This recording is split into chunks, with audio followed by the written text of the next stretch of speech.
Eu vou deixar a caixa aqui nessa primeira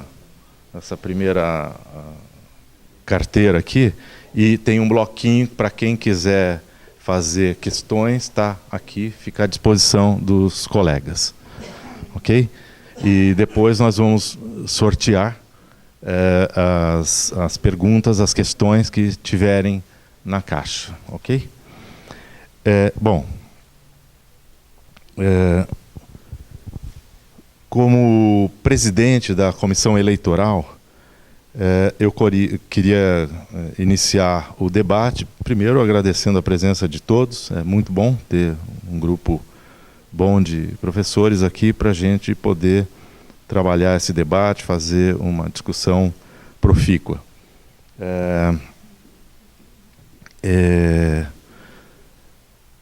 Foi aprovado, então, as regras do debate. Então, eu, como presidente da comissão eleitoral, e 2 debatedores, um de cada chapa. Então, chapa 1, professor Amarílio, chapa 2, professor Eduardo.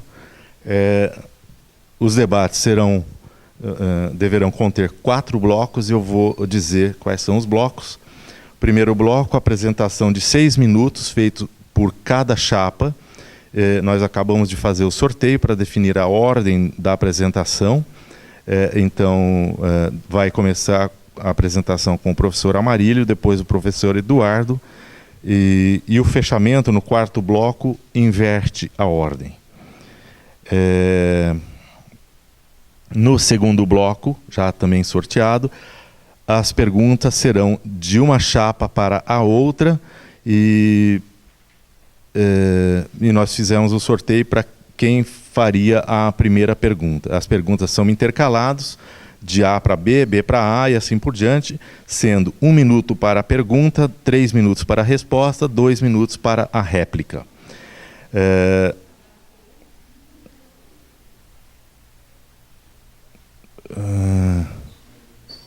Então, na realidade, são 2 perguntas por chapa, exatamente no modelo apresentado acima. Então, seriam 2 perguntas de uma chapa para cada uma da outra chapa, né? O 3º bloco seriam perguntas feitas pelos presentes, que devem ser colocadas em uma urna, que vai ficar aqui. Então, essa caixa amarela vai funcionar como uma urna. A gente vai poder balançar para poder algum colega tirar e tal, de forma a ser sorteado, ou seja, sem olhar o que está tirando na realidade.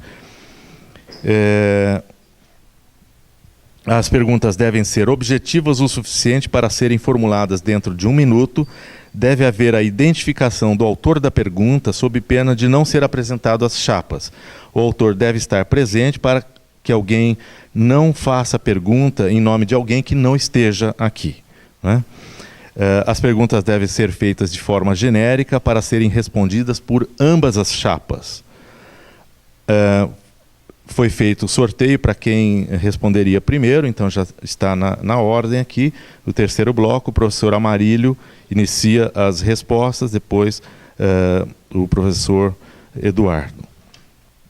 E serão, no máximo, 6 perguntas que serão retiradas, então, da urna, vai ser por sorteio. Ao final, no 4º bloco, é um sumário de 5 minutos para cada uma das chapas, e quem iniciou a apresentação do primeiro bloco finaliza o último bloco. Então, como o professor Amarílio vai iniciar, ele vai finalizar o 4º bloco. Então, vai iniciar o primeiro bloco e finaliza o 4º bloco. Então, essas são as regras do debate. Regras essas que foi aprovado aí pela comissão eleitoral. Bem, então, vamos iniciar. Eu vou controlar o tempo aqui no meu celular. E eu já, nos outros debates, a gente já está até ficando esperto nessa questão. Eu sempre deixo o celular à disposição do olhar do candidato que está fazendo uso da palavra. Então, eu coloco do ladinho aqui para que ele possa controlar o tempo que ele tem, né? Nessas falas mais longas eu vou avisar quando estiver faltando 1 minuto, eu aviso, está faltando 1 minuto, para que possa haver já o processo de conclusão. Eu só queria também avisar o seguinte: nesse momento eu sou o presidente do sindicato, da Dufscar, e estou na posição de mediador. Apesar de ter a minha própria opção pessoal, neste momento eu não pretendo fazer nenhum tipo de comentário, nenhum tipo de questão que possa interferir no debate. Eu só gostaria de fazer o processo de intermediação e nada mais. Então, como já foi dito, no primeiro bloco, o professor Amarílio, então, inicia a primeira fala. 6 minutos.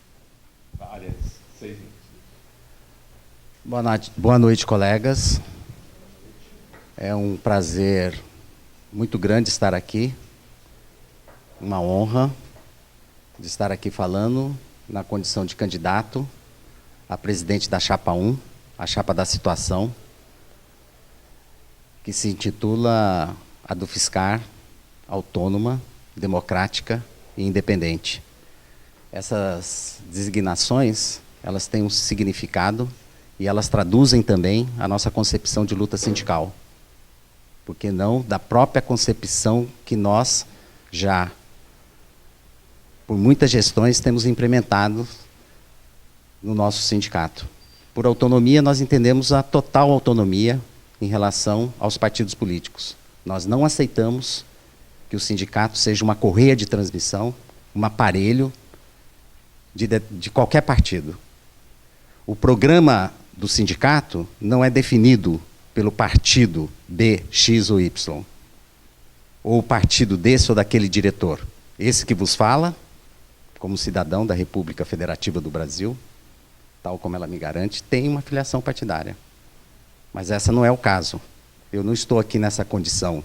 Eu estou aqui na condição de um trabalhador da educação, do ensino superior, do magistério superior, que realiza a indissociabilidade entre ensino, pesquisa e extensão, que tem como objetivo, que tem como compromisso a defesa da universidade pública, gratuita, laica e com a sua produção socialmente referenciada.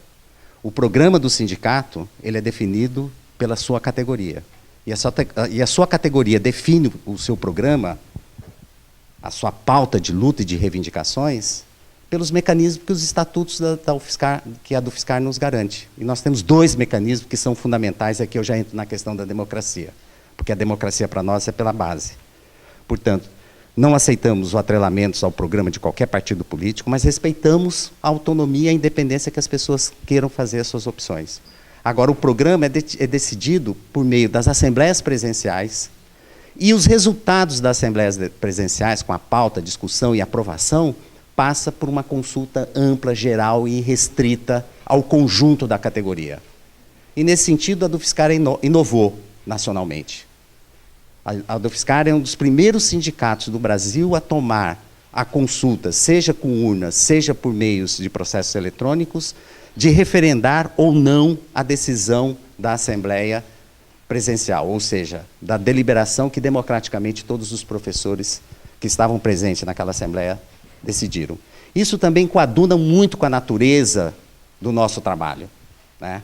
Que é a sala de aula, que é a pesquisa, que é o laboratório, que é a biblioteca, que é a produção e a reprodução do conhecimento, que é a extensão. Portanto, todos aqueles professores que, por um motivo ou outro, por conta da natureza do trabalho que desenvolvemos, não tiveram condições de ir à Assembleia, eles têm uma oportunidade na nossa posição, na nossa visão, e o que nós temos implementado já historicamente dentro da Dufscar, de decidir sobre os destinos e o programa do nosso sindicato. E a nossa independência, nós somos independentes frente ao Estado, né, e frente às 2 reitorias, as 2 instituições superiores que nós temos como base, que temos como associados a nossa base de professores, ou seja, os professores da Universidade Federal de São Carlos e os professores do Instituto Federal de São Paulo, em 2 campos, né? No caso de São Carlos e o caso de Sorocaba. A outra coisa que eu gostaria de dizer para vocês é de que a gente entende que a defesa da universidade pública gratuita, né, para todos, então, portanto, de defesa contra os ataques da privatização, por exemplo, notadamente dos programas que estão sendo implementados agora, por conta desse congelamento dos gastos primários, que virou uma emenda constitucional, que é a 95, por exemplo, só para dar um exemplo concreto para vocês, nós entendemos que essa defesa passa muito pela questão da carreira e dos reajustes salariais. E nós temos negociado uma reestruturação da carreira e dos reajustes salariais desde 96. Eu vou dar 3 exemplos. Tá? Em 96, nós defendemos e conquistamos a categoria dos associados. Né? Das 2 representações nacionais que existem da categoria dos professores do Sistema Federal do Ensino Superior, o PROIFES encaminhou essa demanda e assinou o acordo com o governo. A Andes não. A Andes se recusou a fazer essa assinatura, não concordou com a categoria dos associados, sob a alegação de que ela introduziria o produtivismo dentro da universidade, enquanto que para nós não. Ela representaria um avanço na luta e na consolidação de uma carreira que pudesse, o caso típico de São Carlos, onde você tinha professores com 15, 20 anos estagnados no adjunto 4. Nunca vi os concursos para titular. Né? Em 2008, nós conseguimos a equiparação de 2 carreiras, né? Tanto do magistério superior, como dos professores, né, do ensino básico, técnico e tecnológico. Então, a Andes, mais uma vez, se posicionou radicalmente contra esse acordo, e nós assinamos esse acordo porque somos filiados ao PROIFES. Né? E o último é esse acordo que está em vigência agora, né? Que é o acordo que nos possibilitou 5,5 em 16, 5,7, né, em janeiro de 17, e agora, no mês de agosto, nós começamos a reestruturação da carreira, né, em 3 etapas. Nós vamos ter uma etapa agora em agosto, estou concluindo, né, e teremos uma em 18 e 19. Esse acordo também não foi assinado pela Andes, apenas o PROIFES, com um protagonismo importantíssimo da Dufiscar, implementou e levou adiante essas questões todas. Boa noite a todos, meu nome é Eduardo Pinto e Silva, sou professor do Departamento de Educação. A chapa 2 é a chapa Novos Rumos e Mobilização. Nós entendemos que o sindicato é um sindicato para lutar com união nacionalmente e também internamente, e sempre com e pelas suas bases. Né? Entendemos que é fundamental, né, sempre encaminhar todo tipo de ação a partir da base, com a ampla participação dos docentes, associados ou não, evitando os vícios do burocratismo sindical, e acreditamos que isso seja fundamental para o enfrentamento da crise política e da mercantilização das instituições republicanas e universitárias. Pensamos que é necessário assegurar discussões das mais variadas possíveis. E quando realizadas em assembleia, que elas sejam convocadas em tempo hábil, sempre precedidas por amplas discussões, em fóruns, em seminários, encontros, congressos, etc.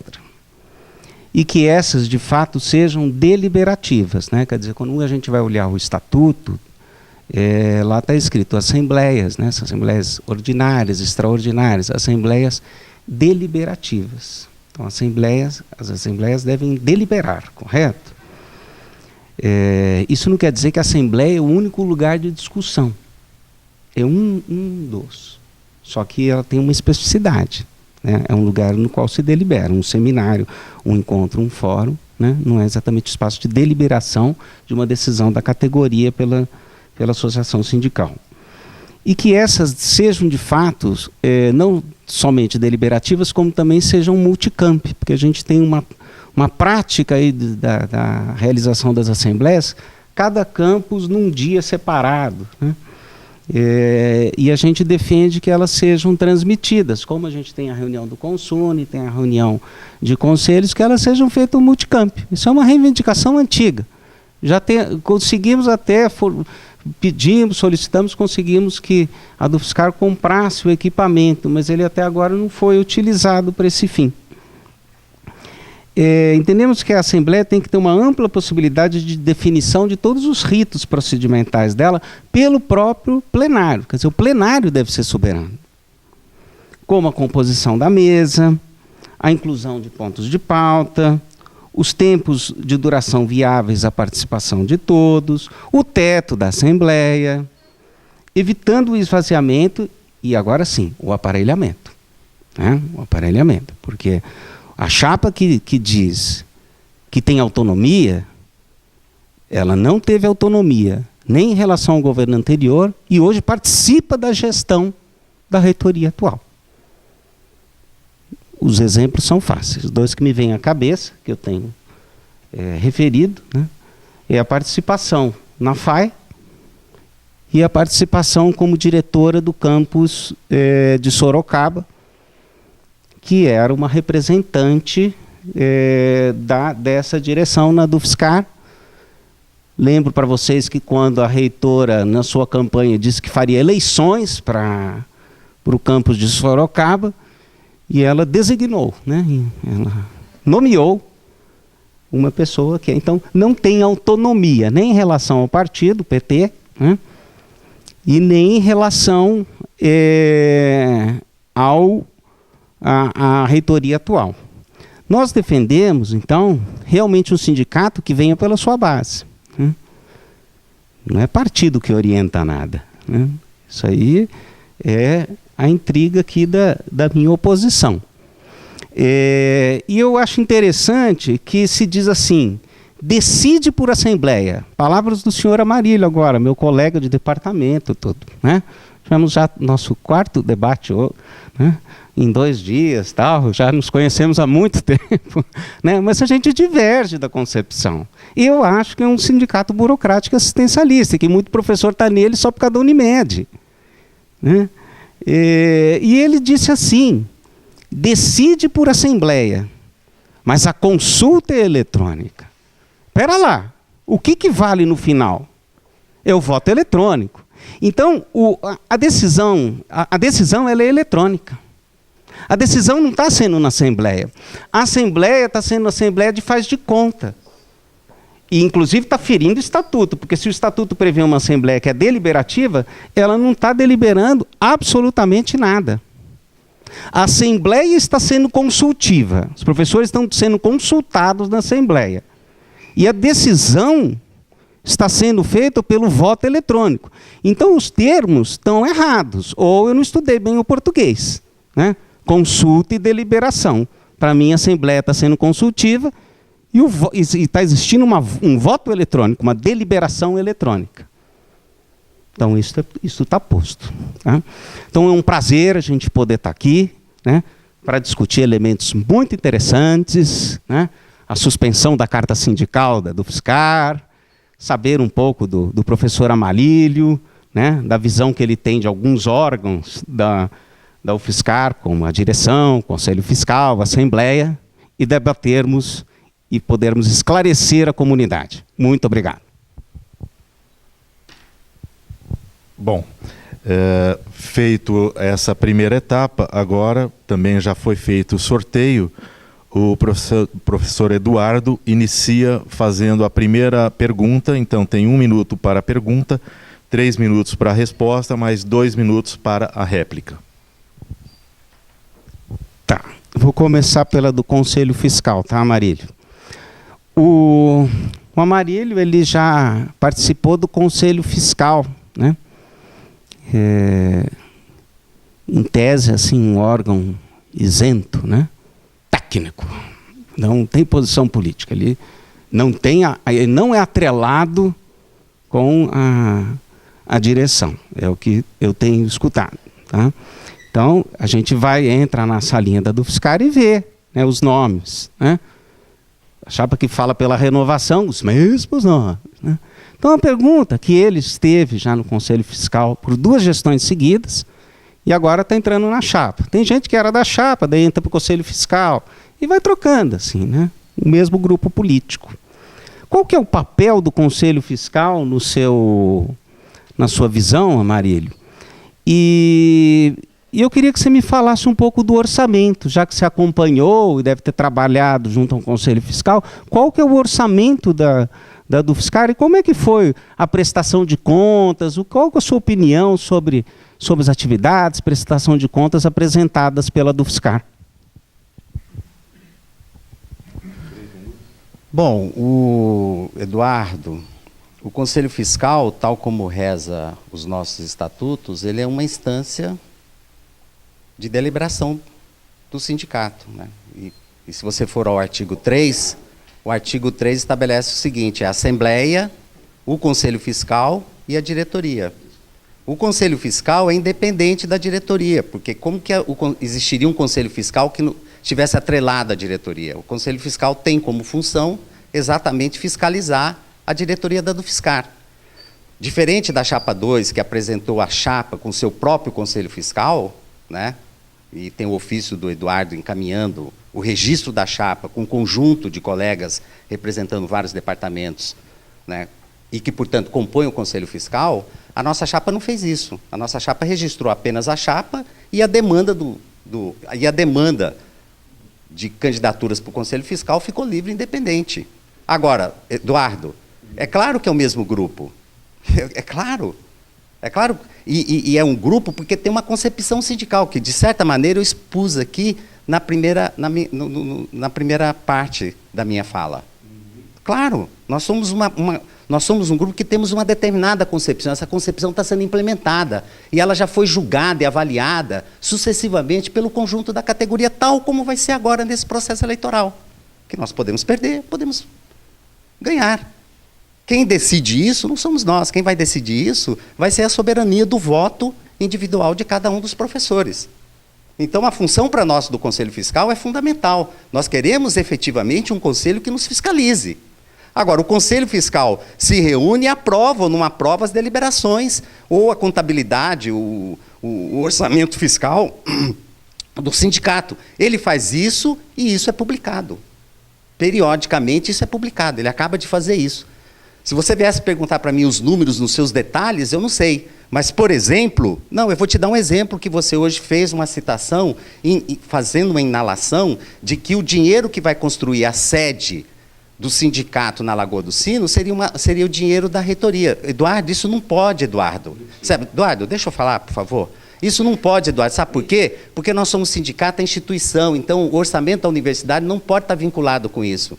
O dinheiro, por exemplo, que vai ser gasto na construção do prédio do sindicato na Lagoa do Sino, que vai ter a semelhança arquitetônica do prédio do campus de Sorocaba, foi aprovado nesse exercício fiscal agora pelo Conselho Fiscal. E sabe quanto que vai ser? Qualquer coisa em torno de R$300 mil para a construção desse prédio. Então, nós achamos que os companheiros e os colegas da Lagoas do Sino têm o direito de ter uma sede. Nós temos uma sede em São Carlos, existe uma sede em Sorocaba, que essa gestão construiu, e existe uma sede em Araras.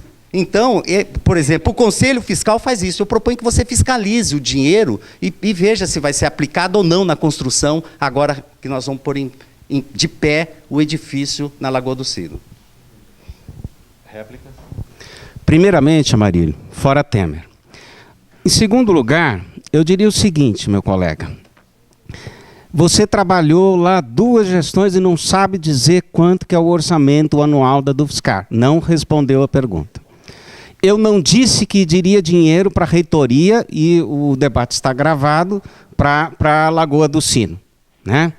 Eu disse que houve a promessa, eleição passada, de ter sede para a Lagoa do Sino, já tardiamente, há 2 anos. Em 2 anos não foi feito absolutamente nada. Bom, a função do Conselho Fiscal, como colocou o colega, embora eu não sei, parece que ele não acompanhou muito o processo de fiscalização, porque ele não sabe tão pouco quanto que é o orçamento anual, né? É fiscalizar. Isso está claríssimo. Fiscalizar a prestação de contas, né? Agora, recentemente, como é que foi aprovado esse regimento eleitoral boca dentro da gente? Goela dentro, de forma antidemocrática. Assembleia do edital, convocada sexta-feira no dia de greve às 18h30. O que diz o estatuto? A Assembleia deve ser convocada com ampla divulgação, etc, etc. Quer dizer, no dia de greve, 18h30, o pessoal teve o fim de semana para saber que vai ter Assembleia, que não foi nem na do Fiscar, foi lá no Bentinho. Alegaram por reformas, que não usa nenhum mecanismo de possibilidade de participação dos outros campos. Que chega um sujeito na Assembleia e fala, minha proposta é aprovação integral. E a gente fala, não deu nem 3 dias para a Assembleia. Não. Daí, assim, a gente ficou revoltado com isso. Fizemos um abaixo-assinado. Você sabe como é que é fim de feira aqui no semestre, né? Para achar professor, tudo. 160 assinaturas foram realizadas. Sabe o que? Pedindo uma nova Assembleia, com tempo, tal. Sabe o que foi feito? São 2 minutos, são 3 minutos, né? Essa. Hã? Bom, não, tá bom. Eu retomo no final. Pensei que aqui era 3. Ele avançou um pouco no 3. Tudo bem, eu concluo. Sim, é o tempo para concluir, da mesma forma. Bom, agora a primeira pergunta foi feita pelo professor Amarílio, agora o professor Eduardo faz... Não, agora o professor Amarílio faz a pergunta. Tá. Bom, eu vou fazer uma pergunta para o Eduardo, que eu ainda não fiz nos debates que antecederam, mas eu acho que essa questão, do ponto de vista da nossa concepção sindical, ela é uma questão fundamental, né? Naquele conjunto de assembleias que realizamos em fim de maio, começo de julho de 2006, né, no campo de São Carlos, né, os professores, a comunidade ficou impedida de ir e vir, né, porque os ATs e as salas de aulas foram bloqueadas com cadeados. Depois, recentemente, agora tivemos uma reunião comunitária, onde estavam lá as 3 categorias, e o Eduardo defendeu abertamente a utilização do uso de cadeados para impedir que os professores possam entrar dentro dos seus laboratórios e dentro da sala de aula para desenvolver as suas atividades, né? Então, a greve, o processo de deliberação, se vamos entrar em greve ou não, né, que no nosso caso é a Assembleia mais a consulta, e o conjunto dos professores referendo ou não, para o Eduardo não é nem a Assembleia e muito menos a consulta, porque ele acabou de dizer que ele é contra se fazer a consulta. Para o Eduardo, eu fico sempre com a sensação de que são 2 mecanismos muito simples, né? Quem define que deve ter greve, basta ir lá, passar os cadeados nas portas, ou fazer os piquetes, como o próprio Eduardo já defendeu abertamente. Então, eu perguntaria para o Eduardo, se caso a Chapa 2 venha a ganhar as eleições, né, vai se utilizar o expediente do uso do cadeado sistemático para definir se vamos entrar em greve ou não, ou dos piquetes? Eu pediria ao professor Amarílio de fazer um debate, não um teatro, né? E quem usa cadeado para trancar a T não foi professor, e muito menos o professor Eduardo, foram os alunos na greve dos alunos. Bom, só para complementar a questão que não deu tempo, eles encaminharam o abaixo-assinado para o Conselho Fiscal.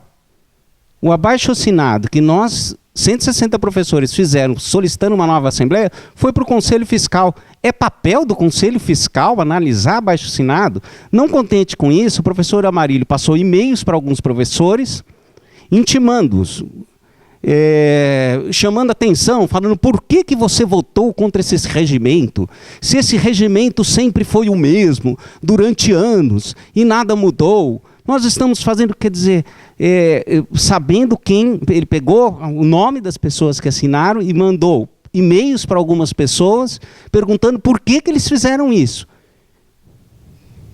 Eu fiquei besta de ver tamanha ingerência nas escolhas e na manifestação, e totalmente inapropriado um conselho fiscal analisar um abaixo-assinado. Olha, sabe o que eu sou a favor? Sabe o que eu sou a favor nessa eleição? Fiscalização. Fiscalização. A gente não tem nenhuma segurança com esse voto eletrônico. Eles propõem 10 urnas, sei lá quantas urnas itinerantes por aí, além de voto eletrônico, além das urnas físicas. E a gente não tem capacidade, não tem, as outras eleições foram feitas sem fiscais, porque é colocado no regimento, nesse regimento anacrônico. Tem direito. Mas eles não falam, tem que ter o fiscal lá, né, rubricando tal. As cédulas saíram rubricadas antes da do fiscal para ir para as mesas, as coisas itinerantes da outra vez. Né? Então, para mim, é muito suspeita. Eu encaminhei hoje um pedido para que haja uma consultoria, um tipo de uma auditoria para acompanhar o processo eleitoral, para ter uma fiscalização e garantir a lisura. Não porque em favor de chapa nenhuma, em favor da instituição, sabe? Em favor do nome dessa entidade, dessa história que a gente tem.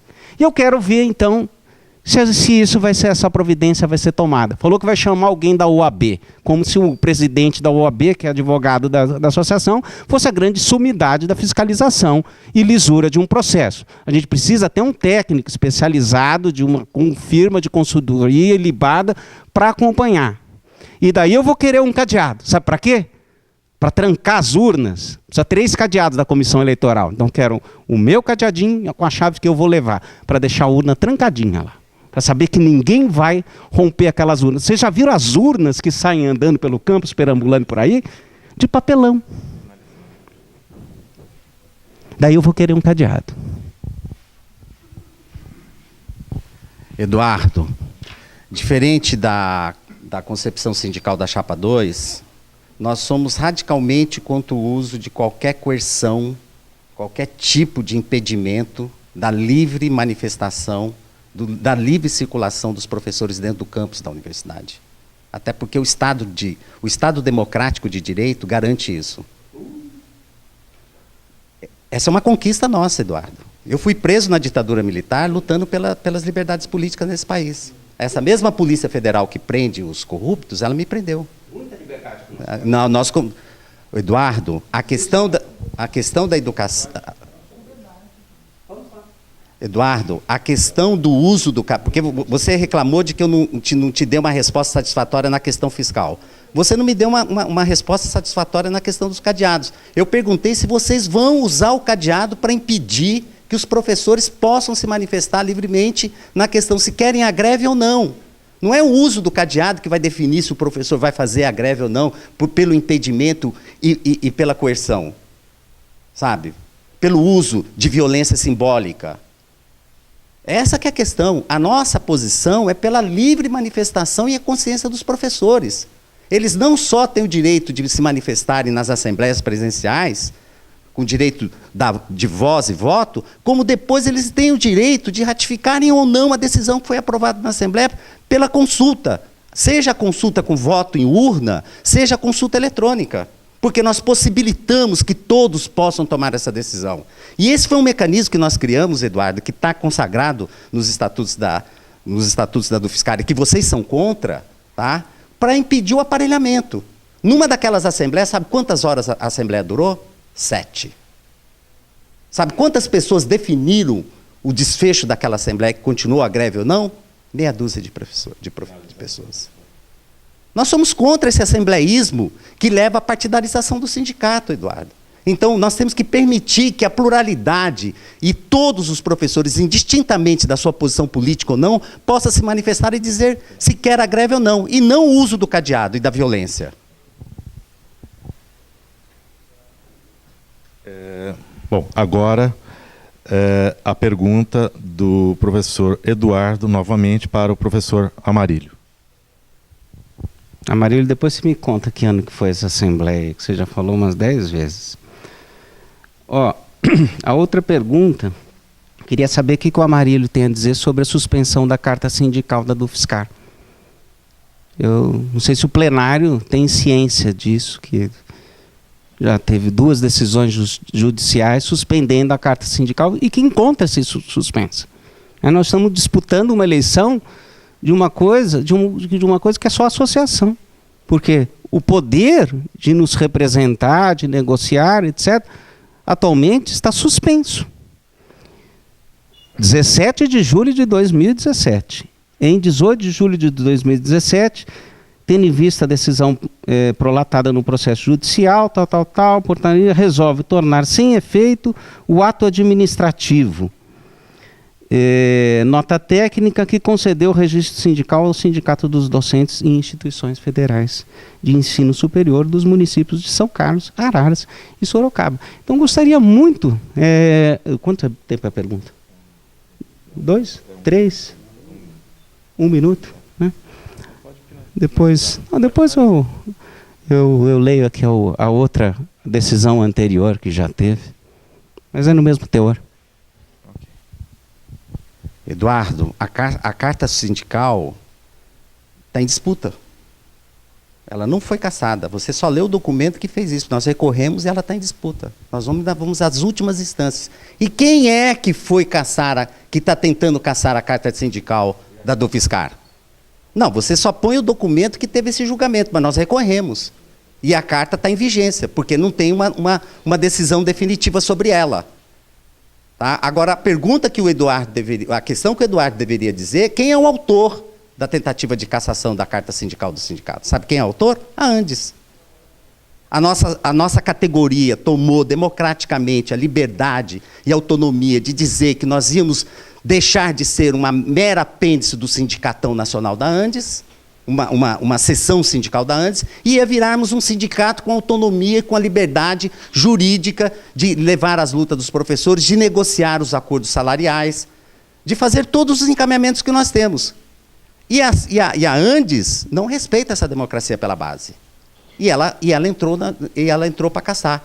Eduardo, você tem que acrescentar essa questão, que o autor da tentativa de cassação da carta sindical chama-se Andes. Obrigado. Ou foi você que foi lá caçar a nossa carta sindical? Não. Sim, porque você não falou isso nem no debate de Araras, e agora você apresenta isso e não diz quem é o autor. Seria o autor um demiurgo que estaria pairando em algum espaço sideral do universo? Né? Não, porque tem um autor, alguém fez isso. Não foi o Eduardo, que ele acabou de falar que não foi o mentor intelectual da cassação da carta.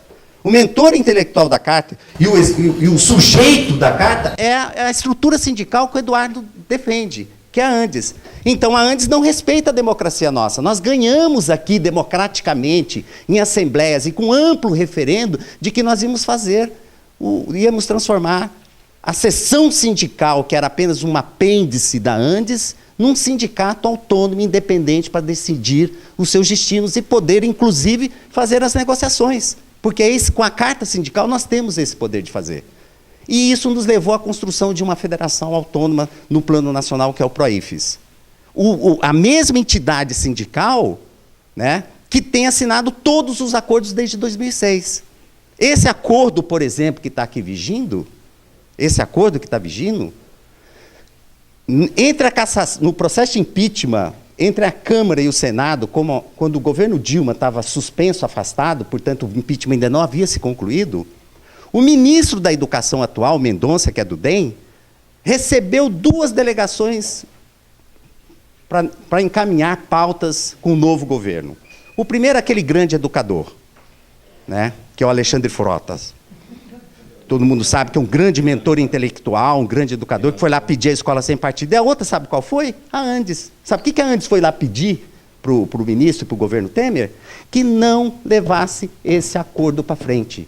Que tirasse da pauta do Congresso Nacional esse acordo. Realmente, andar com Alexandre Frota, eu acho uma grande companhia, do meu ponto de vista, é claro. Eu acho interessante, eu não sabia que a Chapa 1 gosta da escola sem partido e considera um excelente educador o Alexandre Frota. Nós discordamos, né? Enfim, eu queria lembrar aqui o seguinte, que está suspensa a carta sindical, certo? Está suspensa. 18 de julho, estou com o DO aqui na mão, né? Pela uma segunda vez, né? A sentença inicial, né? ela é bem clara, né? Anulação da decisão que concedeu o registro sindical em violação aos princípios constitucionais da unicidade sindical em inobservância a dispositivos legais que inviabilizam a dissociação pretendida. Mais à frente, então, o juiz, em sua sentença, coloca a preocupação do legislador com a preservação da unidade de representação e também o juízo teve a oportunidade de destacar a pertinência do argumento do MTE ao indeferir a criação de sindicato por entender haver injustificável fracionamento da categoria. Ademais, diz na sentença, a tentativa de promover o desmembramento por meio da instituição de nova entidade sindical, sem a participação do sindicato já constituído, também configura violação ao princípio da unicidade sindical. Isto é violência para mim. Esta é a violência que é feita com um coletivo. Passamos por cima das leis e da Constituição. É um processo inconcluso? É, mas já teve 2 decisões e está a última de julho aqui na minha mesa. Estamos suspensos. Hoje, a DUFSCar é só uma associação, sem direito de representação, porque está suspensa a sua carta sindical. Não houve propriamente desmembramento, mas a formação de entidade sindical paralela em contrariedade à disciplina constitucional. Então, uma coisa são as belas palavras do meu colega de departamento, que está disputando aqui democraticamente as eleições. Outra coisa são algumas palavras que a Justiça já proferiu, e o que eu tenho aqui e coloco à disposição de toda a comunidade. Muito obrigado. Bom, agora a pergunta do professor Amarílio para o professor Eduardo. Eduardo, essas eleições elas estão sendo muito boas, né? E elas só comprovam o quanto a DUFSCar é uma entidade sindical forte, né? Poderosa, que tem um impacto do ponto de vista da defesa da universidade pública, né? Inclusive em âmbito internacional. Né? Tanto é assim que nós estamos com 2 chapas, com 2 programas diametralmente opostos. Então isso mostra a riqueza da base que o sindicato tem, né? E os confrontos de concepções sindicais que a gente tem a oportunidade, o privilégio de, por exemplo, estar debatendo aqui hoje à noite com essa plateia tão distinta, né? Então, por conta disso, eu queria acentuar mais uma questão que nos coloca em posições diametralmente opostas, né? Nós constituímos o sindicato, que a Justiça Burguesa aí do Eduardo quer caçar a carta sindical do sindicato. Porque a Justiça Burguesa ela atende todo mundo, né? Eu fico muito satisfeito de saber que tem um apego a essa justiça, né? Então eu queria perguntar para o Eduardo como que vai se dar, caso a Chapa 2 venha vencer, o processo de desfiliação da DUFSCar do PROIFES, e como que vocês vão conduzir o processo de filiação da DUFSCar à Andes, a volta que perde a autonomia do sindicato e transforma apenas num aparelho subserviente aos ditames do Sindicato Nacional. Como nós temos propostas e práticas diametralmente opostas, vai ser exatamente do contrário do que vocês fizeram para se filiar ao PROIFES, né? Quer dizer, sem ouvir a base e desrespeitando os dispositivos constitucionais. A nossa primeira questão não é nem filiação antes, não tem. Nossos 2 primeiros atos de governo serão auditoria nas contas da DUFSCar e, segundo, toda uma programação de seminários, congressos e fóruns para discutir a desfiliação ao PROIFES, para posteriormente a uma longa discussão e debate, encaminharmos isso para a Assembleia, e isto resolvido, será o coletivo que decidirá. Quer se sindicalizar o quê? Ao Andes? A outro sindicato? Como esse coletivo pretende encaminhar caso ele decida pela desfiliação? E daí, novamente, um amplo debate. Uma coisa não está atrelada à outra, serão etapas. Ixi, o celular. Esse é o João dos Reis. Então, nós temos essa proposta, né? Essas são as coisas principais que temos em vista. Auditoria, mais de imediato nas eleições, garantia de fiscalização das eleições, para que elas ocorram com lisura, para salvaguardar o próprio trabalho dos colegas, a quem respeito muito, vamos fazer auditoria. Posteriormente, discutiremos a desfiliação e é o coletivo que vai. Porque nós não temos, se a gente ganhou, a gente faz a canetada. Isso é uma prática deles, que o juiz falou, estava errado. Esse é o ponto mais que o juiz puxa a orelha. A unicidade sindical também, mas o que ele mais puxa a orelha é essa questão. Então nós faremos de uma forma democrática, com base na categoria. Muito obrigado. Eduardo, eu não sei a filiação ideológica desse juiz. Talvez ele tenha alguma predileção pelo Gilmar Mendes, mas eu não tenho certeza sobre isso, né? Porque você caçar o direito dos trabalhadores de ter a sua capacidade de organização e que ela foi decidida democraticamente aqui por todo mundo, né? Eu acho que aí sim seria uma violação, seria uma brutal violência da justiça burguesa, né? Pelo menos é o que se dizem aí, que a gente escuta quando se fala da justiça, né? No jargão que se usa cotidianamente, né? Agora, Eduardo, a questão é o seguinte, nós não vamos regredir, perder a nossa autonomia de sindicato que nós temos para sermos apenas um apêndice, uma seção sindical da Andes. Nós não vamos fazer isso. Isso vai ser um retrocesso na nossa luta. O retrocesso é brutal. Ele é brutal fundamentalmente por conta da questão da defesa da universidade pública, que a gente faz defendendo a estruturação da carreira, de termos uma carreira que nós temos hoje, que vocês são contra essa carreira. Só que vocês não têm coragem de vir para o conjunto dos professores e da UFSCar e dizer que vocês são contra essa carreira. Que vocês são contra os professores associados, que vocês são contra a possibilidade de se chegar a titular, que nessa universidade, pela alta competência científica que ela tem, acadêmica, por muitos e muitos anos, os professores ficavam estancados no adjunto 4, porque não tinha nem vaga para titulares, né? Professores com méritos, professores que desempenharam um papel fundamental na formação de mestres, doutores, que formaram gerações de profissionais que tiveram empenhos significativos na conjuntura nacional. E esses professores se aposentaram, produziram conhecimento que ajudaram a deixar a sociedade brasileira mais justa, mais igual, nesse mar de desigualdade que a sociedade brasileira é. A universidade tem esse papel estratégico. E essa universidade cumpre esse papel. E esses professores não tiveram seus reconhecimentos. Muitos se aposentaram com adjunto 4. Então, Eduardo, a questão que está colocada é o seguinte, nós não vamos voltar para Andes. Sabe por quê? Porque na Andes não tem encaminhamento da luta por melhores condições de vida e trabalho, seja do ponto de vista de garantir uma carreira, seja do ponto de vista de fazer acordos salariais.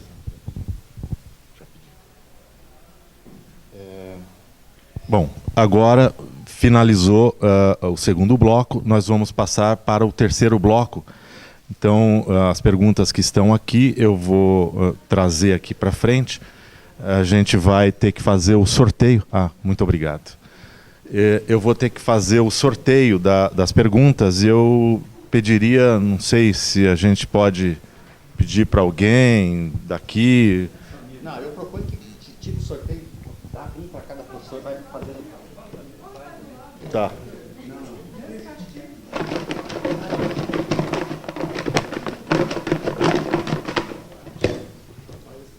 Você não é um bom sambista.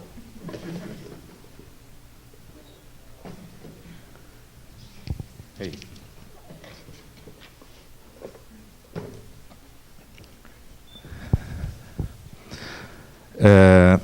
Professor Marcos de Sorocaba, então, como eu disse nas regras, o professor tem que estar presente, tá certo? Então, tá lá, isso. As chapas acham que demandas importantes da categoria, como o desmembramento de um campus, necessitam chegar à diretoria para que ela, a diretora, se manifeste sobre o fato? Sobre ela, a diretoria, se manifeste sobre o fato? Professor Marcos de Sorocaba. Então, nessa fase, o professor Amarílio começa e depois o professor Eduardo faz o comentário. Marcos, essa questão é recorrente, porque eu me lembro do debate das últimas eleições, em que você era o candidato a presidente, né? Em que vocês vieram com essa questão dizendo que a chapa da situação da oportunidade era contra, né? Era a favor dessa coisa. E eu tive no debate de Sorocaba ontem, e essa questão voltou de novo. Né? Então, e eu respondi, e agora vou responder de novo o que eu acho sobre isso. Tá? Eu acho duas coisas. Primeiro eu vou falar que eu não sou do campus de Sorocaba para decidir pela comunidade de Sorocaba se faz a secessão ou não se faz a secessão. Se vocês perguntassem para mim, Amarílio Ferreira Júnior, professor titular do Departamento de Educação do campus de São Carlos, se por um acaso pudesse emitir uma opinião sobre isso, sabe qual opinião eu emitiria? Eu sou contra. Eu sou pela unidade da UFSCar, da integralidade dos seus 4 campos. Esse nome São Carlos, nessa sigla UFSCar, ele já perdeu o sentido dessa municipalidade quando a ditadura militar criou essa universidade em 1970. A trajetória que a UFSCar construiu ao longo dessas décadas projetou essa universidade não só no cenário nacional, projetou essa universidade no cenário internacional. Portanto, essa questão de São Carlos ela não tem o menor significado. O que tem hoje é essa sigla, cuja representação acadêmica tem um impacto do ponto de vista científico, um impacto do ponto de vista do ensino, um impacto do ponto de vista da extensão e de representação não só nacional como internacional. Se eu, Amarílio, fosse professor em Sorocaba, eu seria contra. Se eu, Amarílio, aqui em São Carlos, for instado a emitir uma opinião sobre isso, eu vou dizer que eu sou contra. Porque não tem sentido fazer isso. Marcos, a questão toda é que é uma universidade que, na sua pluralidade, na sua complexidade, projeta a universidade. Por que nós vamos fazer essa secessão? Por que nós vamos nos dividir? Por que nós vamos fragmentar a universidade? Em Sorocaba, eu disse o seguinte, se você quer uma reclamação minha da Universidade de São Carlos, eu te dou. E eu já fiz isso sobejamente em tudo quanto é lugar que eu fiz. Na tradição da universidade brasileira, que remonta a reforma Capanema de 31 e cuja expressão é a USP de 34, é sempre a reunião de 4 faculdades. O direito, a medicina, as ciências humanas e as politécnicas, as engenharias. Até pouco tempo essa universidade não tinha medicina e ela ainda não tem o direito. Eu acho isso muito ruim para a gente. Pensava que Sorocaba ia ter o direito. Pensava que o campus de São Carlos ia ter o direito. E até hoje a gente não tem essa faculdade tão emblemática na história da universidade brasileira. Então, a nossa chapa é radicalmente a desintegração da universidade. Eu falei isso. Isso foi dito no debate eleitoral passado, dessa atual diretoria. Isso foi dito em Sorocaba. E eu estou dizendo isso aqui agora. Me convoquem para que eu vá lá fazer esse debate com vocês em Sorocaba. Me convoquem. Independente de eu estar na diretoria do sindicato ou não, e eu vou lá explicitar mais uma vez para vocês por que eu sou contra qualquer tipo de desmembramento dos campos da universidade. E isso não está no nosso programa, isso não está em lugar nenhum. Não sei de onde que vocês tiram isso. A não ser que foi uma disputa eleitoral.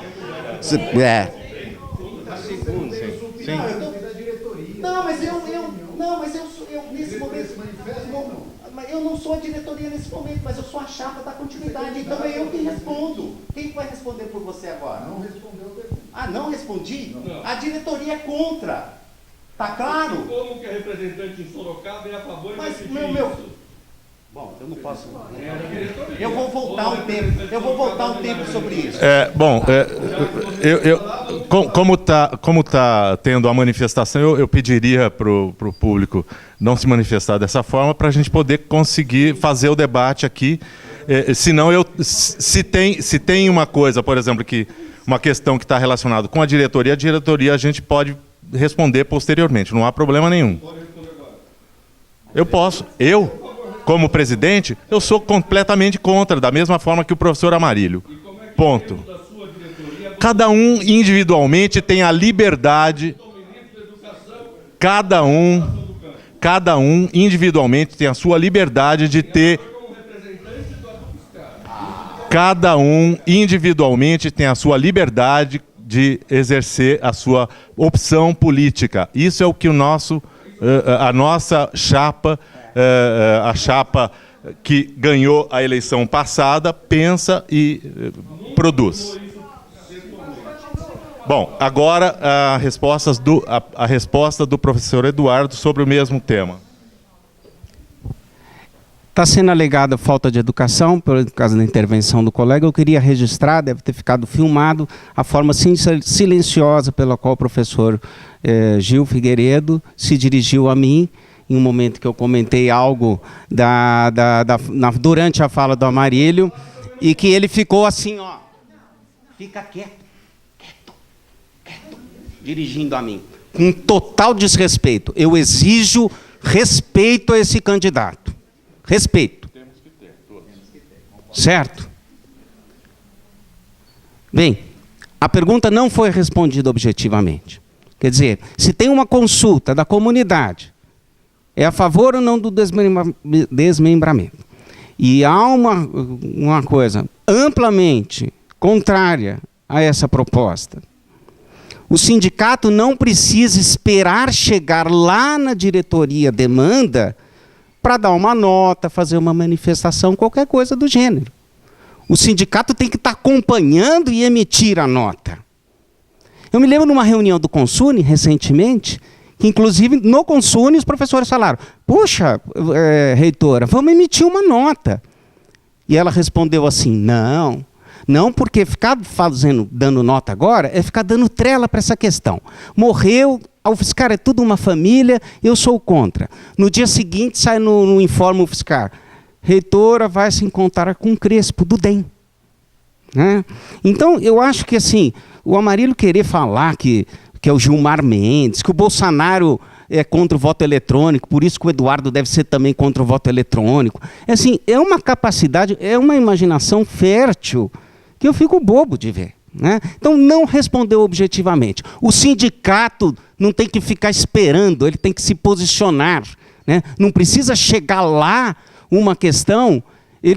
Aliás, se ele está acompanhando a base e não só fazendo negociata no gabinete, daí ele está próximo a essa base e vai ser um porta-voz dessa base. Agora, quando ele se distancia da base e fica mandando calar, silenciar, como aqui se reproduziu nesse debate novamente, essa é a prática. Eu sou materialista, então. Eu quero saber da prática, não do discurso. Que nem diz minha sogra Sueli, eu analiso as pessoas não pelo que elas dizem, mas pelo que elas fazem. Bom, agora a próxima pergunta.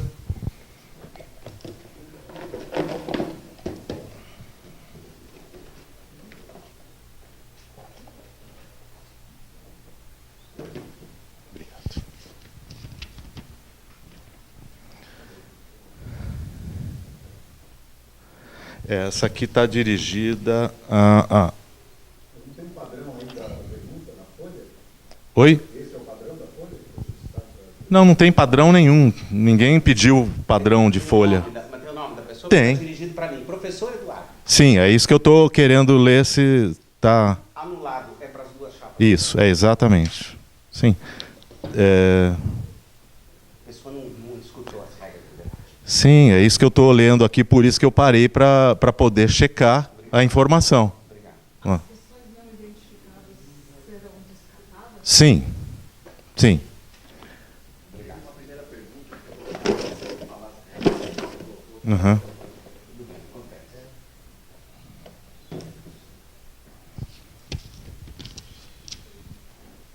Marcos de Sorocaba.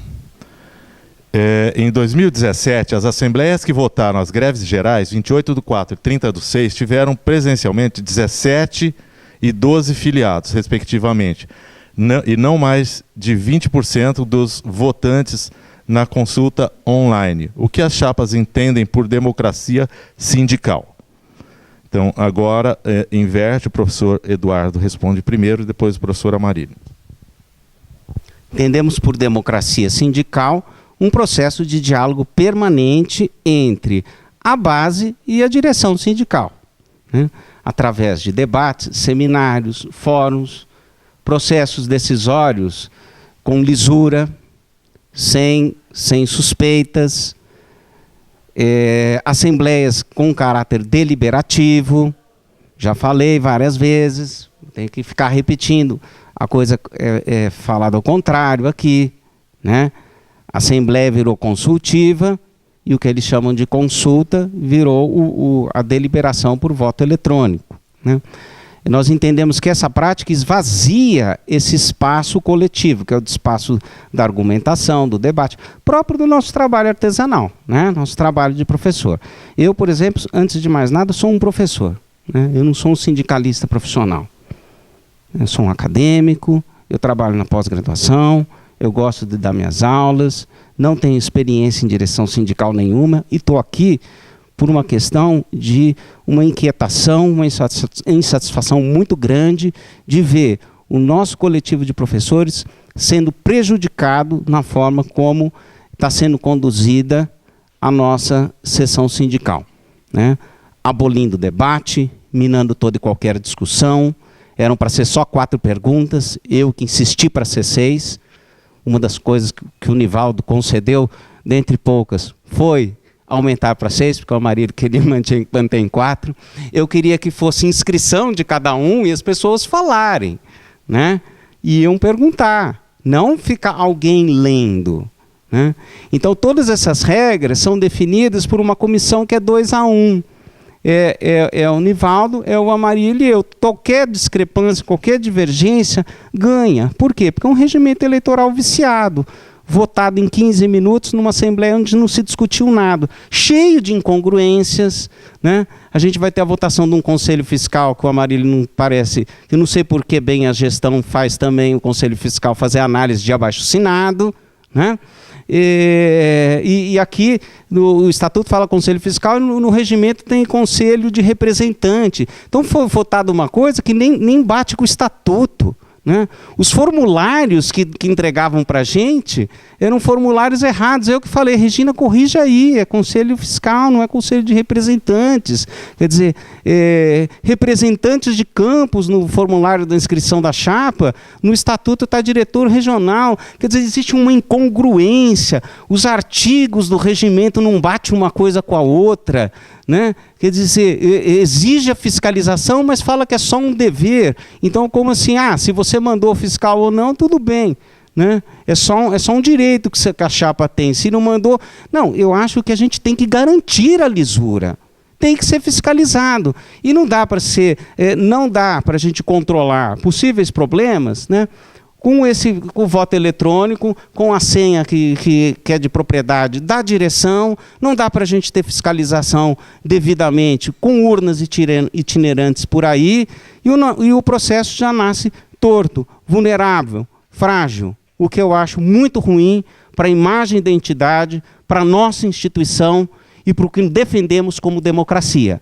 Agora, se a democracia é, hoje, escutado na reunião da comissão eleitoral, a permissividade de votos, né? O professor Nivaldo falou hoje, a gente quer aumentar a permissividade de votos, porque assim vai ser mais democrático. Eu falei, puxa, assim vai ficar bem permissivo mesmo, bem permissivo para ter problemas o processo eleitoral. É a acessibilidade, não é a permissividade. Eu só tive um problema na hora de falar, mas tudo certo. Olha, a questão da democracia sindical para nós é uma questão muito clara, muito precisa. É a Assembleia Presencial e a consulta, que referendo ou não o que a Assembleia decidiu. Essa é uma questão fundamental para nós. Essa que é a questão, e nós temos feito isso. O que nós fazemos? Nós convocamos a Assembleia, tem o ponto de pauta, abre-se a discussão, vote-se aquele ponto de pauta, e depois o resultado é submetido ao conjunto dos professores. Nós achamos que essa é, sim, a democracia pela base. É claro, o Eduardo é contra a consulta. E o Eduardo também é contra o voto eletrônico nas eleições. Ele já falou isso aqui. Na comissão eleitoral hoje, ele propôs basicamente 2 coisas. O fim do voto eletrônico e a redução das 8 urnas que nós queremos pôr no campus de São Carlos, ele queria reduzir para 2. Uma no Ginasião e uma no Instituto Federal de São Paulo. É claro que nós não vamos concordar com isso. Porque isso é uma forma de restrição, tá? Da possibilidade de termos uma votação massiva que possa fortalecer ainda mais o sindicato. É claro, nós vamos ter 8 urnas, nós vamos facultar a maior possibilidade possível para que todos possam se manifestar. E aqueles que não puderem se manifestar vão ter opção de fazer o voto eletrônico. O Eduardo está reivindicando uma auditoria, óbvio. É uma demanda justa. Eu não tenho nada contra. Entendeu? Agora, eu não tenho medo do voto eletrônico. Eu não tenho medo do voto eletrônico e nem da urna eletrônica, que agora está sendo discutida, está sendo questionada para 2018. E tem um candidato que está muito bem nas pesquisas que está pedindo o fim das urnas eletrônicas no Brasil. Domingo eles fizeram uma passeata e passaram em frente da minha casa. E eu fiquei lá escutando lá de cima eles pedindo o fim da urna eletrônica, porque a urna eletrônica vai fraudar e vai impossibilitar que ele chegue ao poder. Tá? Hã? O pessoal do Bolsonaro fez isso. Eu não tenho. Eu sou um defensor da urna eletrônica, eu sou um defensor do voto eletrônico. Eu não ia votar com o Eduardo hoje na comissão para reduzir para uma única urna no ginasião. Convenhamos, né? Eu não ia fazer isso. Porque isso, do meu ponto de vista, é uma tentativa de restrição da manifestação dos professores. Tá? Agora, Eduardo, a questão da democracia para nós é uma questão que vai muito mais além disso. A questão da democracia para nós é que nós somos contra o aparelhamento partidário do sindicato, que você defende, porque você defende a Andes.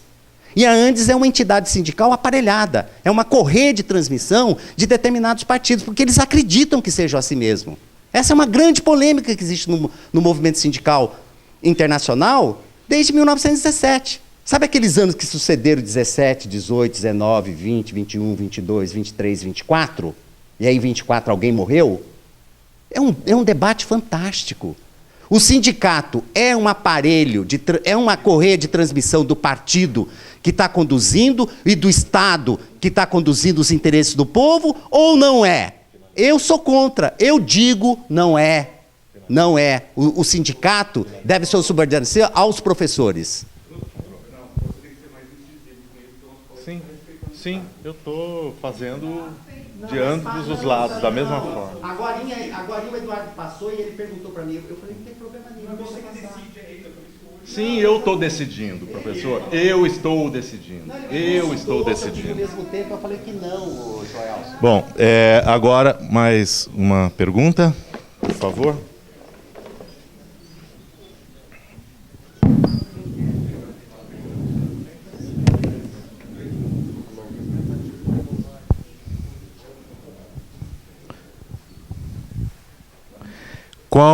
Professor Joelson, de CSO, qual a ligação atual da DUFSCar com a CUT e, se eleita, a sua chapa? Agora começa com o professor Amarílio e depois o professor Eduardo. Olha, nós não somos filiados à CUT. Nós somos um sindicato que pertence a uma federação nacional chamada PROIFES. Tá? O PROIFES é uma federação de sindicato de professores, com ampla base nacional. Nós temos no Pará, Maranhão, Rio Grande do Norte, Rio Grande do Sul, São Paulo. E estamos crescendo, porque agora está em discussão se o Ceará vai entrar ou não, se Santa Catarina vai entrar ou não, pertencer ou não ao PROIFES. E tem o Paraná também, né, do Instituto Federal. Então nós não somos filiados, nem o PROIFES é filiados. Agora, o que nós fizemos aqui, por exemplo, de resistência a esses ataques que se está implementando com o governo Temer? Na questão da Previdência, por exemplo, na questão que culminou nessa PEC 95, que faz o congelamento. Nós discutimos com todas as centrais e encaminhamos a luta que as centrais estavam encaminhando. Então, aqui em São Carlos foi feita uma ampla frente, do Conlutas à Força Sindical. Foi interessantíssimo na greve da Previdência, que a gente paralisou a cidade de São Carlos, tá? Que tinha todas as faixas de todas as centrais.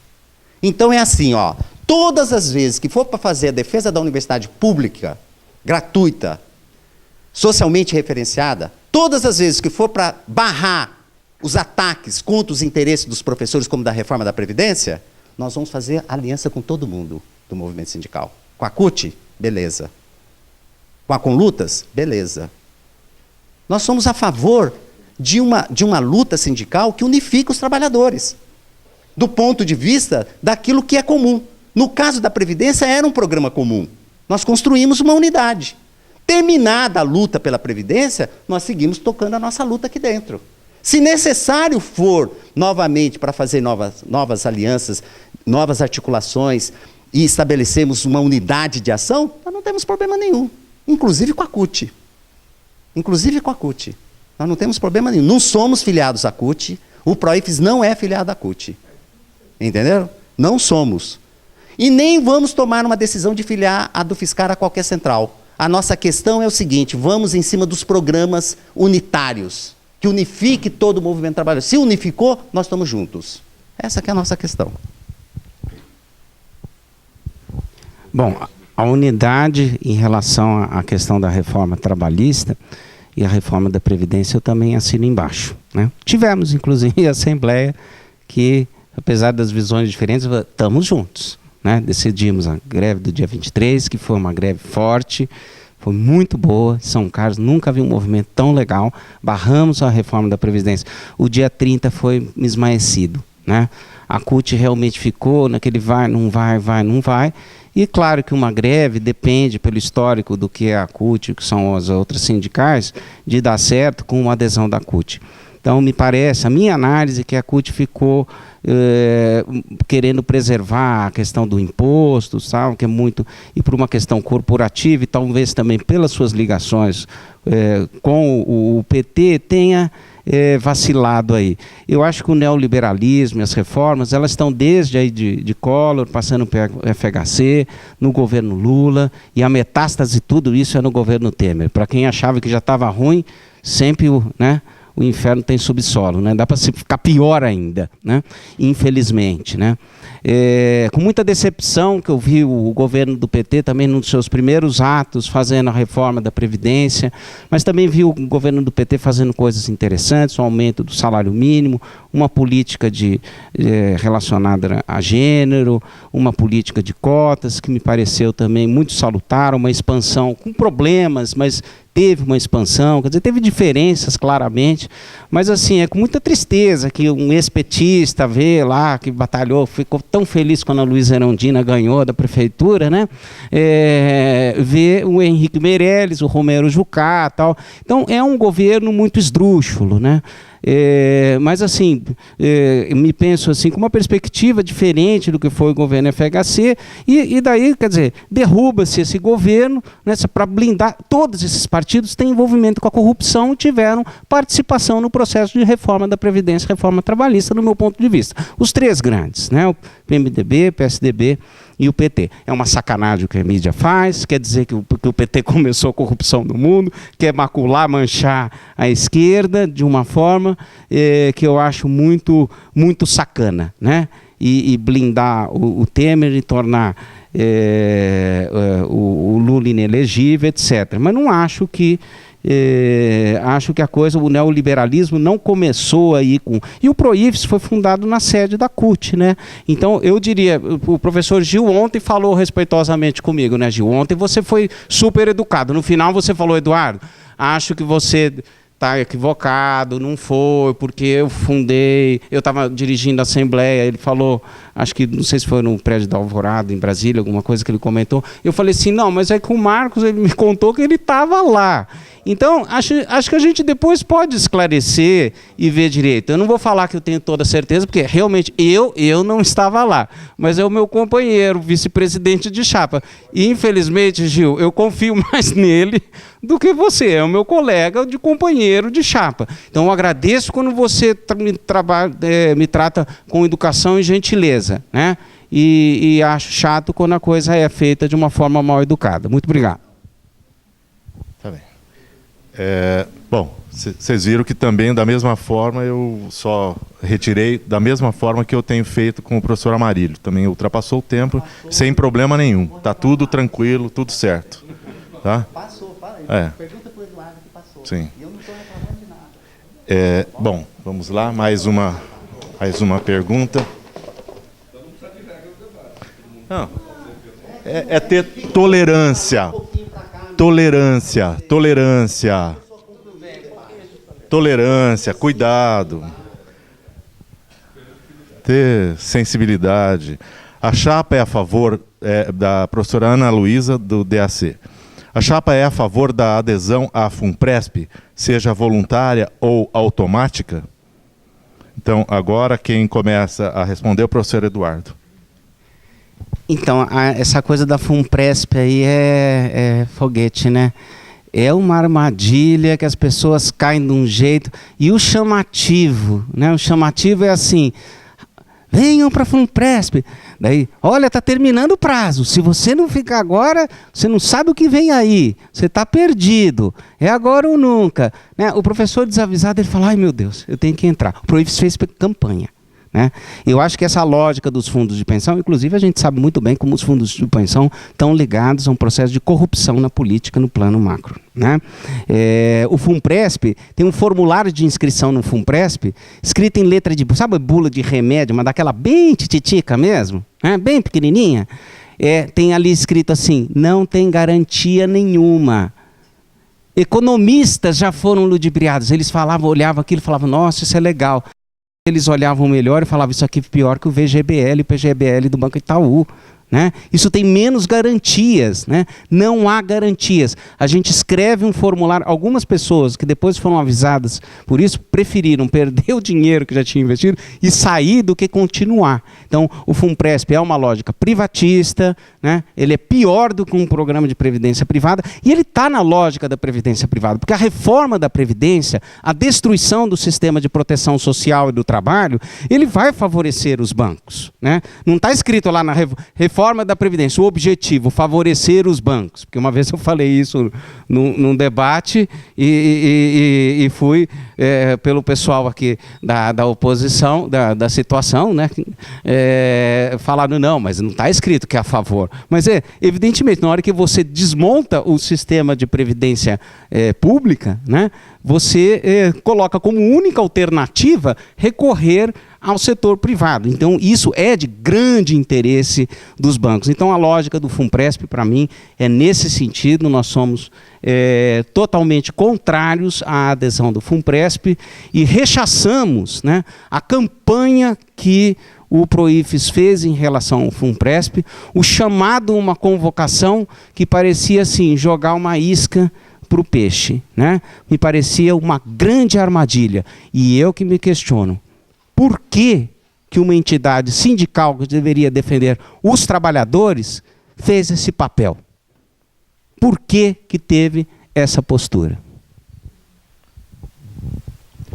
Olha, eu acho que a questão da aposentadoria da nossa categoria, que era uma questão muito importante, porque fortalecia, por exemplo, na resistência que fizemos à tentativa de privatização imposta pelo programa neoliberal do Fernando Henrique, e eles tentaram de tudo privatizar o sistema federal, uma das coisas que nós resistimos aqui dentro era a carreira que nós tínhamos, que até então era só até o adjunto 4, com a remota possibilidade de chegar ao titular, coisa que raríssimos professores chegavam. Mesmo que você fosse à reitoria reivindicar e dizer que não podia, a reitoria respondia dizendo que não tinha vaga, que não podia fazer aquilo e tudo mais. Né?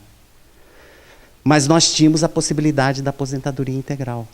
E nós fizemos muito da resistência nos anos 90, porque a carreira possibilitou que nós fizéssemos uma resistência por dentro, apesar do arroxo salarial e apesar dos ataques. A retirada da aposentadoria integral foi uma derrota. O FUNPRESP é uma tentativa de privatização. Nós não temos garantia de que o FUNPRESP vai depois remunerar o professor tal e qual ele fez daqui a 20, daqui a 2 décadas, do ponto de vista dos fundos de pensão. Eu acho que a questão dos fundos de pensão, Eduardo, é muito para além da corrupção, na minha avaliação. O fundo de pensão, sabe o que ele é? Ele é especulação no mercado financeiro. Entendeu? Quantos fundos de pensões não quebraram no mundo e deixaram os trabalhadores a ver navios? Então essa é uma questão fundamental. Se fosse a questão da corrupção, Eduardo, né, a Polícia Federal vai lá, prende, leva lá para o Moro, leva lá, né, não tem essas coisas todas no Brasil? O problema é mais grave, Eduardo. Sabe o que é o problema? A especulação financeira daquelas bolsas de futuro, que eles embutem lá aqueles cálculos, que você não sabe se aquilo vai dar certo ou não. E todos aqueles papéis pode virar, sabe o quê? Um amontoado de lixo.